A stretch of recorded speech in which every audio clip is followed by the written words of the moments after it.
Sejarah Malaysia bermula pada zaman Kesultanan Melayu Melaka iaitu sekitar tahun 1400 Masihi. Kedatangan kuasa-kuasa asing dimulakan dengan kedatangan Portugis ke Melaka. Setelah itu, episod demi episod menyaksikan tanah Melayu jatuh ke tangan kuasa-kuasa asing seperti Belanda, Jepun dan akhir sekali British. Kedatangan British antara kedatangan kuasa asing yang telah meninggalkan pelbagai kesan terhadap tanah-tanah jajahan dan kesan tersebut masih lagi dapat dilihat sehingga ke hari ini. Antara kesan positif kedatangan British ke kawasan-kawasan jajahan adalah berlakunya pembangunan infrastruktur meliputi Tanah Melayu, Sabah dan Sarawak. Antara pembangunan infrastruktur yang diberikan tumpuan adalah pembinaan jalan kereta api.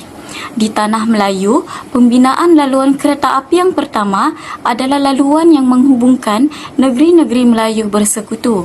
Laluan ini telah menghubungkan Taiping ke Port Vale. Di Sabah, jalan kereta api telah dibina pada tahun 1898 melalui kawasan Western Labuan dengan Beaufort, Sungai Padas dan kawasan-kawasan lain seperti Tanjung Aru, Putatan dan lain-lain. Kemudahan kereta api ini juga telah menjadi tarikan pelancong sehingga ke hari ini di bawah kendalian Jabatan Kereta Api Negeri Sabah yang menyediakan kemudahan pelancongan seperti Train to Muara Sungai Benoni, Weekend Getaway to Tenom dan lain-lain. Sementara itu di Sarawak, British menumpukan kepada pembaikan dan pembangunan jalan-jalan raya. Sebagai contoh, jalan menghubungkan Sarike dengan Binatang sepanjang 35 km telah siap dibina pada tahun 1961. Selain daripada kemudahan jalan kereta api, British juga menumpukan kepada kemudahan pengangkutan udara, pelabuhan, elektrik dan sistem pengairan.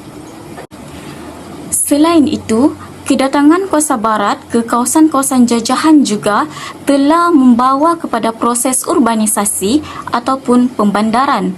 Terdapat 3 faktor yang membawa kepada proses urbanisasi, antaranya perkembangan ekonomi moden, pengurusan pentadbiran dan demografi.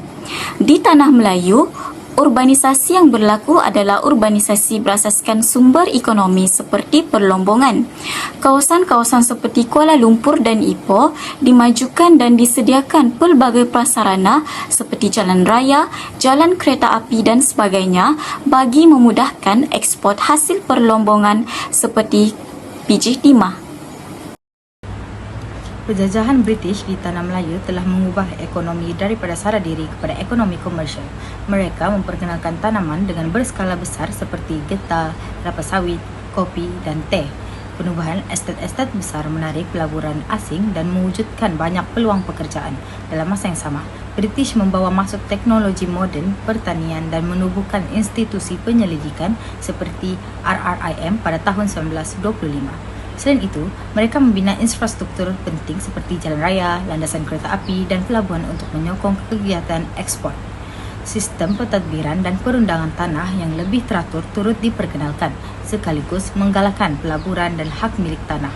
Walaupun tujuan asal penjajahan adalah untuk mengeksploitasi hasil bumi, namun ia turut membawa kesan positif melalui pemodenan sektor pertanian dan pertumbuhan ekonomi negara.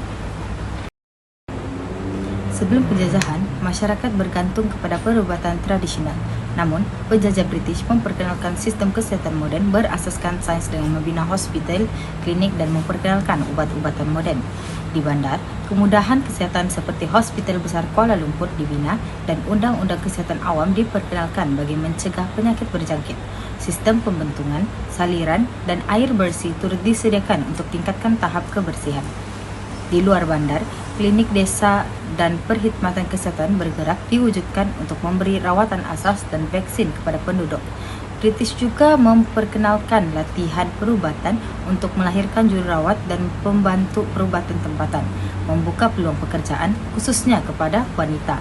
Walaupun dibina untuk kepentingan penjajah, sistem kesihatan ini menjadi asas penting kepada pembangunan kesihatan negara selepas merdeka. Penjajahan Barat memberi kesan negatif yang besar kepada masyarakat dan budaya orang asli di Tanah Melayu dan Borneo. Yang pertama, sistem tadbir urus dan struktur sosial tradisional terganggu, kuasa pemimpin tempatan terhakis, dan budaya tempatan semakin terpinggir akibat pengaruh Barat. Pendidikan, perundangan, dan ekonomi kolonial menggantikan adat tempatan, manakala pemilikan tanah tradisional diganti dengan sistem Barat yang menimbulkan konflik dan kehilangan identiti dalam kalangan masyarakat. Seterusnya, penjajahan Barat membawa kepada kesan negatif kedua, yaitu eksploitasi sumber semula jadi di Tanah Melayu dan Borneo. Kuasa penjajah mengeksploitasi getah, mineral, dan minyak demi keuntungan ekonomi mereka, tanpa mempedulikan kebajikan penduduk tempatan atau alam sekitar. Tanah orang asli dirampas, buruh dieksploitasi, dan ekosistem rosak teruk, menjejaskan mata pencarian dan warisan budaya komuniti asli. Kesan ketidaksamaan ekonomi dan kemusnahan alam masih dirasai sehingga kini, sehingga menyebabkan pemulihan pasca penjajahan satu cabaran yang berterusan. Kesan negatif seterusnya adalah penularan budaya asing dan penghabisan nilai tempatan. Salah satu saluran utama penularan budaya Barat ialah melalui sistem pendidikan. British memperkenalkan sekolah aliran Inggris seperti Penang Free School yang menggunakan kurikulum British dan telah menjadikan bahasa Inggris sebagai bahasa utama mereka. Selain pendidikan, pengaruh budaya Barat juga turut mempengaruhi gaya hidup orang Melayu. Sebagai contoh, selepas Perang Dunia Kedua, film-film Barat seperti Casablanca dan musik jazz Amerika telah menjadi popular di kalangan belia bandar, terutamanya di Kuala Lumpur dan Singapura. Pengaruh ini juga mempengaruhi cara berpakaian dan pergaulan golongan elit bandar, yang pada awalnya mereka telah menggunakan kot, kemeja ataupun skirt. Manakala baju tradisional Melayu seperti baju Melayu ataupun baju kurung hanya digunakan pakai ketika majlis-majlis rasmi ataupun majlis keagamaan. British turut mengubah amalan pentadbiran agama Islam. Sebelum penjajahan, sistem perundangan Islam dan adat memainkan peranan penting dalam masyarakat Melayu, termasuk dalam bidang kekeluargaan, perwarisan dan undang-undang jenayah. Selepas pemerintahan British, pandangan Islam ini telah diganti kepada Common Law, yang secara jelasnya Common Law ini bertentangan dengan ajaran Islam. Hal ini telah menyebabkan golongan muda pada saat itu telah terpesong daripada ajaran agama. Penjajahan British telah mengubah bukan saja struktur pemerintahan dan ekonomi, tetapi juga sistem nilai dan budaya yang diwarisi sejak turun-temurun oleh nenek moyang kita. Kesan negatif seterusnya adalah pendidikan tidak seimbang dan bersifat elitis. Penjajahan British ke atas Tanah Melayu dan Borneo telah mewujudkan sistem pendidikan yang tidak seimbang serta bersifat elitis. Sistem pendidikan yang diperkenalkan oleh pihak penjajah adalah tidak dirancang secara inklusif, sebaliknya berfungsi untuk memenuhi keperluan ekonomi dan pentadbiran kolonial. Pendidikan formal yang diperkenalkan oleh British pada abad ke-19 lebih tertumpu di kawasan bandar, terutama di negeri-negeri selat seperti Pulau Pinang, Melaka dan Singapura. Sekolah-sekolah Inggris seperti Penang Free School menyediakan pendidikan berkualiti tinggi, tetapi secara jelas mensasarkan golongan elit bandar, anak-anak pegawai kolonial dan sebilangan kecil anak-anak Melayu bangsawan yang diterima masuk atas dasar kepentingan politik. Masyarakat luar bandar dan golongan merakyat tidak diberikan akses kepada pendidikan jenis ini dan telah menyebabkan jurang ilmu semakin melebar antara bandar dan desa serta antara golongan Melayu dan orang miskin. Pendidikan bagi masyarakat Melayu pula kebanyakannya terbatas kepada sekolah-sekolah vernakular Melayu yang disediakan di kampung-kampung. Sekolah-sekolah ini menggunakan bahasa Melayu sebagai bahasa pengantar dan hanya menawarkan pendidikan asas seperti membaca, menulis, mengira dan sedikit berkaitan agama. Tidak terdapat kesinambunganlah ke peringkat lebih tinggi bagi pelajar sekolah ini dan ramai daripada mereka akhirnya bekerja sebagai petani, buruh atau nelayan seiring dengan matlamat para penjajah, yaitu untuk mengekalkan orang Melayu dalam sektor pertanian. Dan membimbangkan lagi adalah sistem pendidikan yang dibentuk secara berasingan mengikut kaum Penjajah mengalahkan masyarakat Cina dan India membina sekolah vernakular mereka sendiri serta menggunakan bahasa ibunda masing-masing iaitu Mandarin dan Tamil. Ketidakseimbangan pendidikan ini telah menyumbang kepada polarisasi kaum dalam masyarakat. Masyarakat Cina lebih terdedah kepada pendidikan perniagaan. Masyarakat India lebih tertumpu kepada sektor perladangan dan masyarakat Melayu kekal dalam bidang pertanian. Salah satu contoh jelas pendidikan elitis boleh dilihat dalam penumbuhan Malay College Kuala Kangsar MCKK pada tahun 1905. Institusi ini digelar Eton of the East kerana hanya menerima anak-anak golongan bangsawan Melayu. Tujuan utama penumbuhannya ialah melatih bakal pentadbir Melayu yang setia kepada British.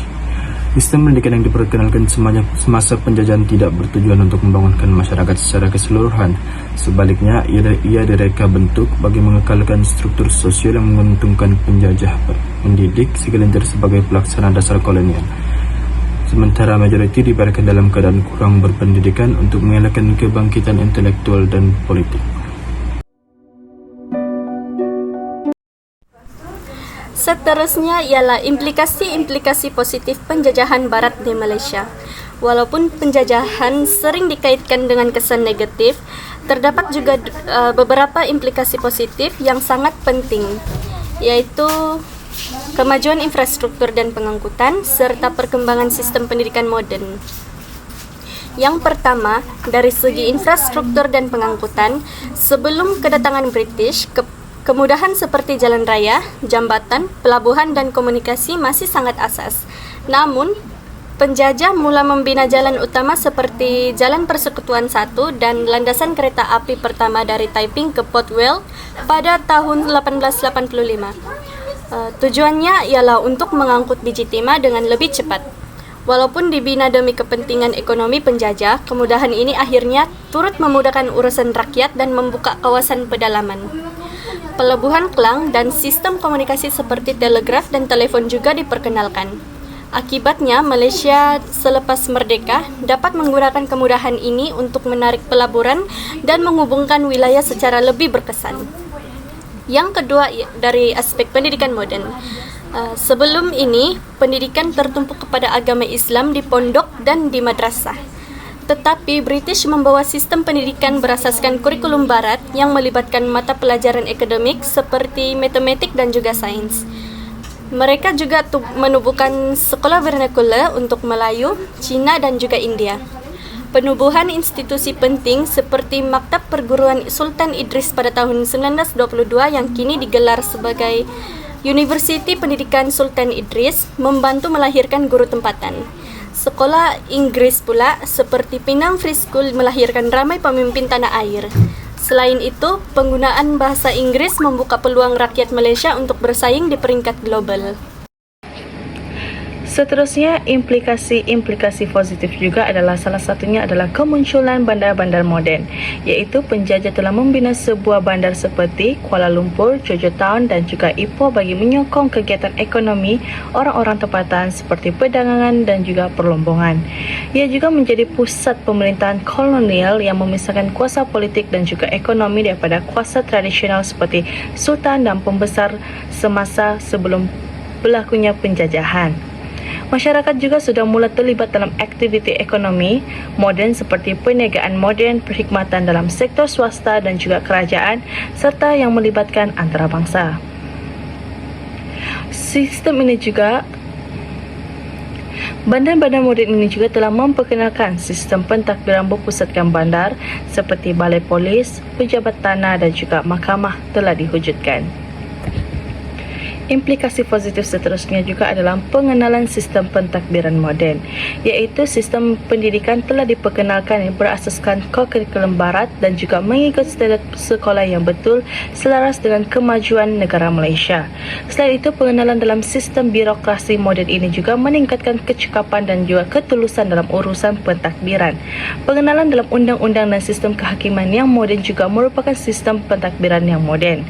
Selain itu, masyarakat juga sudah mula terdedah dengan idea-idea baru seperti hak asasi manusia dan juga prinsip undang-undang yang lebih tersusun bagi menyempurnakan sistem pentadbiran moden.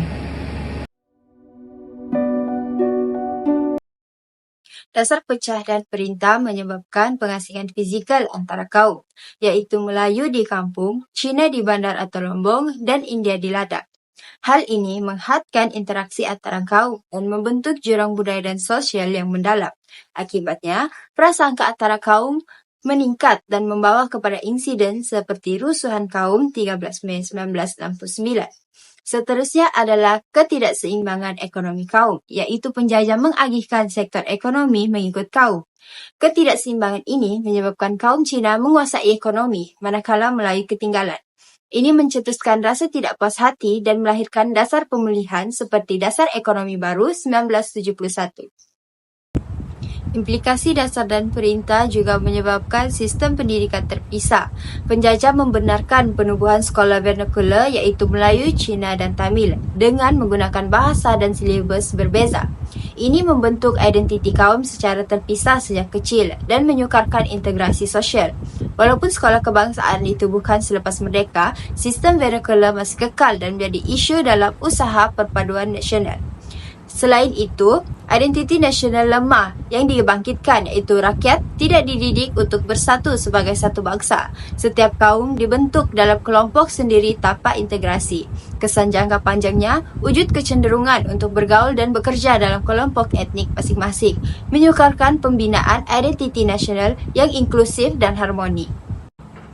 Implikasi seterusnya adalah pengeksploitasian sumber alam, iaitu terjadinya pencemaran alam sekitar.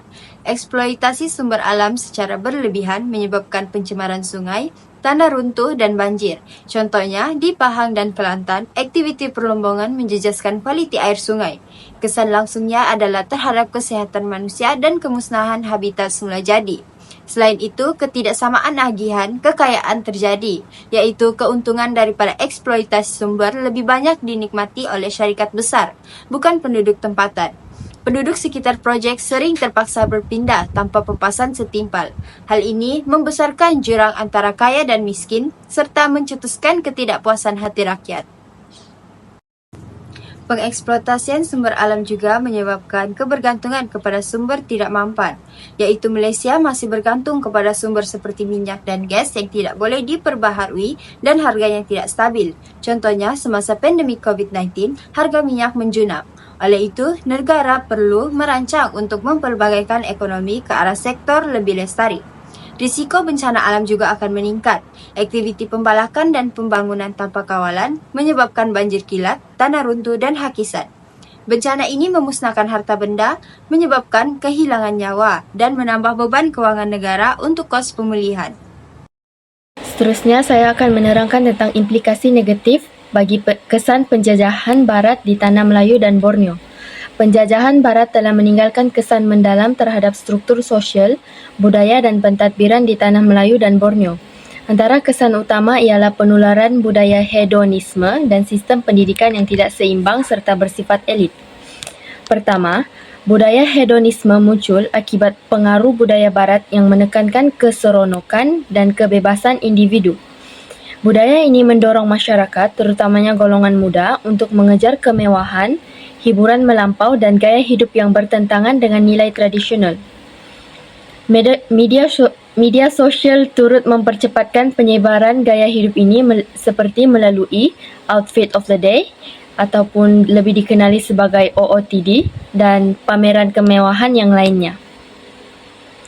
Kedua, sistem pendidikan yang diperkenalkan oleh penjajah bersifat tidak seimbang dan hanya menguntungkan golongan elit di bandar. Ini menyebabkan jurang ekonomi dan sosial yang besar, serta menjejaskan peluang masyarakat luar bandar, khasnya Melayu dan India, untuk maju. Sistem pendidikan berasaskan kaum juga melemahkan perpaduan dan menyukarkan pembentukan identiti nasional. Ini memaksa kerajaan menggubal dasar seperti DEB dan rukun negara bagi merapatkan jurang perkauman. Kesimpulannya, penjajahan Barat membawa kesan positif seperti pembangunan infrastruktur dan sistem pentadbiran moden. Namun, kesan negatif seperti perpecahan kaum, ketidaksamarataan sosial dan budaya hedonisme masih dirasai hingga hari ini. Oleh itu, kita perlu memahami sejarah ini sebagai iktibar untuk membina negara yang lebih adil, bersatu dan harmoni.